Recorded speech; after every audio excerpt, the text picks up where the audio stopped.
You're on, Lester. Well, I'd like to tell a story about my first garbage disposal that's in a sink. I'm 26 years old. I was visiting my mother in it's, what do you call those places?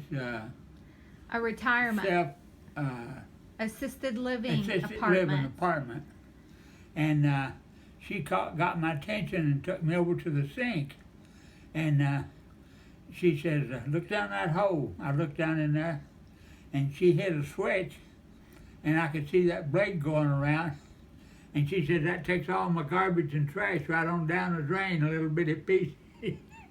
And she was overwhelmed with joy to have something like that. She's really fascinated.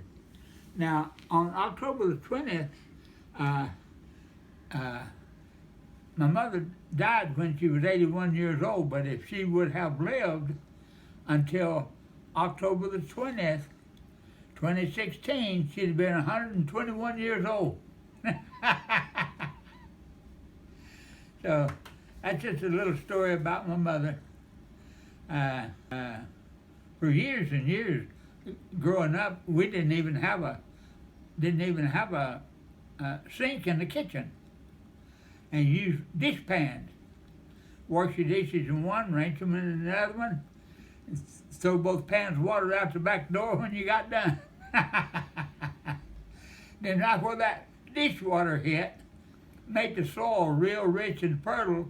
And boy, when you wanted to go to fishing, just go out there and dig a little bit, and you could get a gob of night crawlers in a hurry, or redworms. We didn't have night crawlers back in the mountains, but made good fish bait. I really liked the life I lived in back in the Appalachian Mountains, down in Letcher County, Kentucky. Linefork Creek, yeah, big old creek. It was 32 miles long, and in Kentucky, the law is if a stream of water is 33 miles long, they call it a river. And Linefork missed being named a river by 1 mile.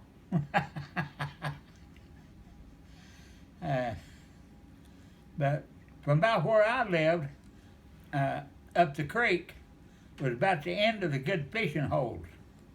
And the rest of it was about 20 miles on downstream from where I lived. And What type of fish? smallmouth bass, rock bass, red eyes, catfish. Those were the three big ones. And when you went fishing, you were supposed to bring back enough to feed 5 or 6 people. You didn't bring just 2 or 3 little fish in. You brought in everything you caught and made the most of it, big ones, little ones, and all. And just have one big fish fry. What else did you eat with? Like, was it fried fish? So you'd fry it? Fry fish, cast iron skillets. We'd have cornbread, fried taters, and other little thing or two. But basically it's fish and cornbread. And because it was a good, you didn't really want anything else. When you have a fish fry, you're supposed to eat all fish and bread. So, yeah, I had to do a lot of things to put food on the table. Like in the wintertime, I had a trap line, catch animals and skin them and dry the hide and send it off to a fur company and make money doing that. What age did you start doing that? When I was 11, I got my first dose of trapping when I was 11. Then when I was 12, my older brother Wallace taught me how to set traps and look for the best places to stick one. And then in 12, I was on my own. And I caught my first mink just a day or two after I started trapping that year when I was 12 years old. And then I learned how to do stuff, do this, do that, figure out the ways of the animals, where they travel, this and that. You had to catch fox and coon and mink, and I got real good at catching these mink. It didn't hardly matter big or little. You got a $20 bill for each one of them. And red fox was $10. And that was a lot of money back then. That was a lot of money, and so at that time, people, if you worked for somebody on a farm, they'd pay you $3 to work about 10 hours. Well, I was doing a lot better than that on my trap. But it was a lot of work, hard work. Didn't have any boots to wade the river with. You travel down one side of the creek and check those traps. Then you had to wade the river, a creek, go back up the other side, back to the house, checking that line. Even whenever it was cold and... Ice cold, big chunks of ice floating down the creek. You just had to grit your teeth and run fast as you could.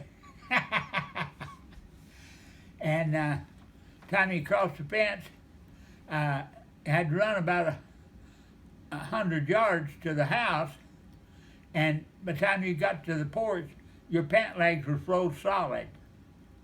Ice froze over. Did you have, like now, parents worry, they have these big fancy hats for their kids and nice big ski gloves, and they have a nice big North Face coat they've paid over $100 for? I didn't have nothing like that, and the first few years, and then when I got 16, I got me a pair of boots to wear and all this stuff.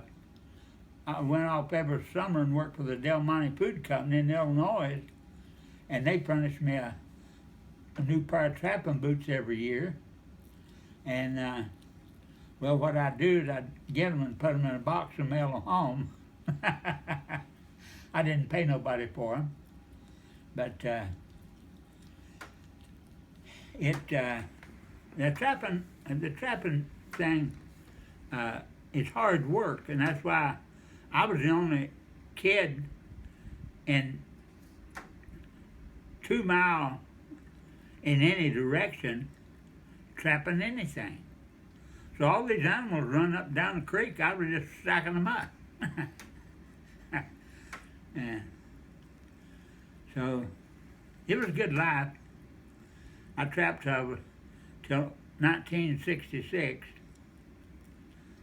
So I gave it up, sold all my stuff. It got to be, it was taking too much time away from my family. And that's why I quit. But I still know how to do it. It was a good life living back in the mountains. And one of my brothers told me one day, said, Alan, the way we was raised up, hard, poor, starvation, he said, that just made us tough. Who was that? Wilmer. Wilmer? Yeah.